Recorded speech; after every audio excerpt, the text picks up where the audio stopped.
você não fosse atleta, o que você seria? Polícia. Um apelido.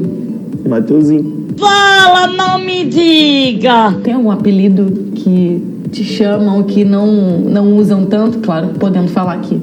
Os caras brincando, chamam de Megamente. Mas pra você tudo bem. Tudo bem, não digo não. Megamente, então tá bom. Fala, nação rubro-negra, sacanagem o que fazem com o nosso Matheus Gonçalves, que é apelido que não tem nada a ver com ele, né? O que vocês acharam desse apelido aí do Matheus Gonçalves? Apenas para descontrair, até porque hoje a atenção tá lá em cima, né? Flamengo vai jogar contra o Nova Iguaçu e hoje, depois do jogo, se Deus quiser, a gente vai gritar é campeão sobre valores de pagamento ali, direito de transmissão da Globo para o Flamengo. O Conselho Deliberativo, alguns membros estão questionando essa situação do Flamengo assinar um contrato recebendo 80 milhões de reais a menos do que recebeu em 2016, e essa reunião vai acontecer amanhã para a diretoria esclarecer alguns pontos para membros do Conselho Deliberativo sobre valor de fornecedora de uniforme, de materiais esportivos para o Flamengo. O Flamengo negou a primeira proposta com a Adidas e tem empresa italiana querendo pagar em torno de 100 milhões de reais para o Flamengo. Era um assunto que eu não tinha conversado com os senhores e hoje a gente vai debater isso. E, infelizmente, né, perdemos aí um torcedor ilustre, o Ziraldo, e eu vou falar a história dele ligada com o Flamengo e sobre o Gabigol, transformou a casa dele num centro de treinamento. Essas e outras vocês encontram agora na Flagelo TV, mas antes disso, deixe o seu like para que outros rubro-negros sejam ajudados e recebam essas notícias e fiquem informados sobre as últimas do nosso Megão. Então deixa o like agora que eu não peço no meio do vídeo e vamos para as notícias, que é o que interessa. Incrível! Incrível! Nada é impossível! Isso aqui é Flamengo! E nação, vamos começar o vídeo sobre uma questão meio complicada, né? Esse contrato que o Landim assinou com a Globo, vários membros ali do Conselho Deliberativo do Flamengo estão questionando o Landim por que ele fechou um contrato que paga 80 milhões de reais a menos para o Flamengo do que o contrato que o Bandeira fechou em 2016 com a própria Rede Globo. Então, diante disso, segundo o Vene Casagrande, vai ter uma reunião na próxima segunda-feira, mais conhecida como amanhã, para o Flamengo explicar melhor para o Conselho Deliberativo, para a diretoria explicar melhor para o Conselho Deliberativo, porque assim um grande risco desse contrato ser negado na época de ser aprovado pelo Conselho Deliberativo, porque é um valor bem abaixo, né? 80 milhões de reais a menos por ano é um valor gigante, né? É mais do que a Adidas paga para o Flamengo por ano para ser a fornecedora de materiais rubro-negros. Então, esse questionamento existe, é um questionamento válido. Num clube onde há uma democracia, tem sim que ser questionado o presidente quando há contratos que possam, na verdade, lesar o Flamengo, deixar o Flamengo mais enfraquecido financeiramente, como a princípio é esse contrato com a Globo, mas a explicação será dada aos membros do Conselho Deliberativo. Há essa reunião marcada para amanhã e espero que se esclareça essa situação. Também fico meio incomodado de saber que em 2024 a gente assina um contrato menor do que a gente assinou em 2016. É para ser questionado, é para ser explicado. E se tiver que ser negado esse contrato e o Flamengo entrar com outro acordo ali, alinhar um outro acordo com a Rede Globo, que alinhe. Mas o Flamengo, instituição, não pode ser prejudicado. E realmente, 80 milhões de reais a menos é um valor bem abaixo. E lembrando, sem aquela famosa garantia mínima que a Globo sempre deu para o Flamengo e também para o Corinthians. E uma notícia que eu não cheguei a comentar com os senhores, eu vou falar agora, é sobre fornecedora de materiais esportivos para o Flamengo. Atualmente a gente tem a Adidas até 2025, só que a Adidas está tentando renovar esse contrato com o Flamengo, onde a Adidas paga em torno de 70 milhões de reais por ano. e a gente consegue ali um royalty de 35% em cada manto sagrado vendido, em cada material vendido. São royalties muito bons. O valor que eles pagam anualmente, 70 milhões de reais, é um valor bom, mas, segundo o jornalista Gabriel Reis, o Flamengo tem ali uma proposta em mãos de 100 milhões de reais feita por uma marca pequena, tá? De pequeno porte, que é fornecedora de alguns pequenos times, que é a Legea, tá? Legea, marca italiana, ofereceu esse valor de 100 milhões de reais, é um valor bem alto. Diante disso, o Flamengo negou a primeira proposta da Adidas e quer se valorizar, né? Quer deixar o uniforme rubro-negro mais valorizado. A Legea, ela fez uma proposta também para o Palmeiras. O Palmeiras não quis fechar. Um dos argumentos que o Palmeiras usou foi de que ela não tem um know-how com grandes times. E isso aí colocaria em xeque o poderio da empresa de poder fornecer os materiais da melhor forma possível, tá? Então o Palmeiras negou esse contrato com a Legea, mesmo a Legea oferecendo bons valores para o Palmeiras. Flamengo, a princípio, segundo Gabriel Reis, está com essa proposta na mão. Pode ser que tenhamos uma outra fornecedora de materiais. A Adidas já tem experiência, uma experiência bem grande, um know-how bem grande no mercado. Acredito eu que o Flamengo converse mais com a Adidas e que chegue num denominador comum, porque é a intenção da Adidas de renovar com o Flamengo, paga um valor bem alto, pode subir esses valores, chegando próximo desses 100 milhões, acredito eu que o Flamengo opte por uma empresa que tenha mais experiência no mercado. Mas bem legal da gente saber que tem fornecedora de materiais esportivos que pretende, que oferece, que quer o Flamengo, e os valores giram em torno de 100 milhões de reais. É muita grana que o manto sagrado está movimentando de dinheiro, não está no gibi.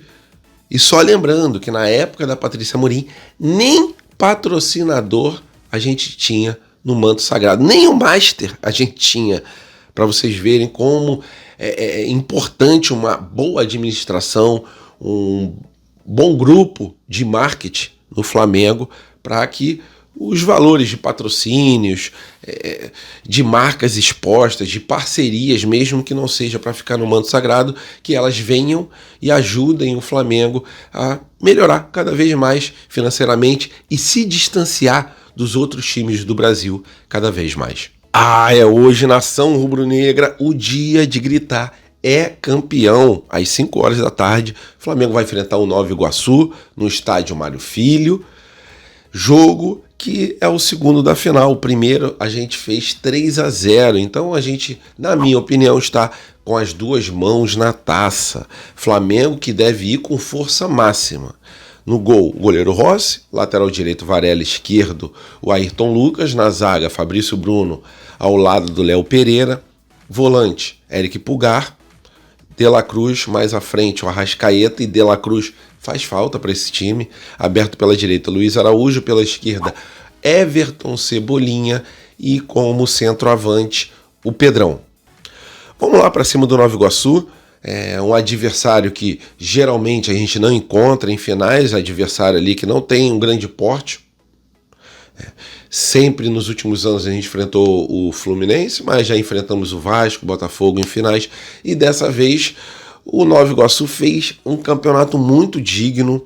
É um time que dá trabalho. O primeiro jogo eles deram trabalho antes da gente fazer o primeiro gol, chutaram bolas perigosas. Foi o time ali no Campeonato Carioca, sem ser o Vasco, que levou mais perigo ao gol do Rossi, que não tinha sido vazado até o jogo da Libertadores. E é isso, vamos partir para cima deles. Segunda-feira tem a apresentação do nosso novo atacante, que atualmente ainda é atacante do Nova Iguaçu, vai fazer o último jogo hoje, e amanhã vai se apresentar no Ninho do Urubu, que é o Carlinhos. Para mim, essa partida vai ter um placar igual ao último jogo, lógico, com gol do Pedro, porque, é batata a gente saber que vai ter gol do Pedro, todo jogo o Pedro faz gol. E dessa vez, acredito eu que ele faça pelo menos 3-0 o placar, a gente vai gritar campeão. Não é um título de grande porte, mas diante de um campeonato do ano passado que a gente fez uma temporada péssima em 2023, esse título vem muito bem a calhar. o primeiro título de vários nesse ano. É isso que eu confio, queria saber a opinião de vocês. Coloca aqui embaixo do vídeo. Dessa vez o Tite não vai poupar o time, vai com força máxima para essa final. E lembrando que no meio da semana a gente vai enfrentar o Palestino pela Libertadores da América. Espero que ele não poupe também pela Libertadores, que para mim é o principal campeonato do ano. A nação, infelizmente, perdemos um ilustre torcedor rubro-negro, o Ziraldo, torcedor que tinha 91 anos, faleceu dormindo dentro de casa. E infelizmente a gente não vai mais poder contar com esse torcedor que tem muita história ligada ao Flamengo. Em 87, ele foi o autor ali de todos os mascotes, né? Ele desenhou, na verdade, todos os mascotes, fez a representação dos mascotes da Copa União para 87, Copa União que o Flamengo foi campeão, considerado ali o campeonato brasileiro da época, e ficou bem legal esse urubu que ele desenhou, nota 10 para o Ziraldo. Ziraldo que também já ajudou o Flamengo em outras situações, né? Ziraldo escreveu um livro chamado Mais Querido em Quadrinhos. Em 2004, ele fez ali uma logo na camisa, né? Junto com o Flamengo, eles fizeram o design de uma camisa para ser vendido para poder construir 2 campos de futebol no CT Ninho do Urubu, né? Outros tempos sombrios financeiramente para o Flamengo, mas com a ajuda desse ilustre torcedor. E em 2012 ele fez ali o símbolo, né? Ele desenhou a logo dos 100 anos do futebol rubro-negro. É isso, galera. Infelizmente a gente já vem com uma data a princípio específica para ir embora. Às vezes a gente vai muito cedo, às vezes a gente consegue ter uma longevidade. E é isso. Ziraldo, que descanse em paz, torcedor ilustre, e vai deixar a sua marca no Flamengo após a sua ida perante tantas histórias com o rubro-negro mais querido do Brasil. E agora falando sobre a situação do jogador Gabigol, apenas uma curtinha aqui para atualizar os senhores sobre as condições físicas do jogador e também sobre esse pedido, quando que vai sair a resposta sobre o pedido do efeito suspensivo. Sobre a parte dos treinamentos, ele está sob orientação do Flamengo, mas não pode treinar em nenhum clube de alto rendimento. Então, por isso, o CT, que era no Ninho do Urubu, agora para ele o CT é dentro da própria casa. Gabigol, que sempre contratou profissionais particulares para ajudar ele no rendimento dentro de campo, na parte física, sempre fez treinamento dentro de casa e nessa situação não tem para onde correr. Agora dentro de casa é que ele faz todos os tipos de treinamentos para quando ele voltar, e se Deus quiser ele vai voltar o mais rápido possível, vai conseguir esse efeito suspensivo, ele está com a parte física ali pelo menos desatualizada do que ele teria se ficasse muito tempo sem treinar.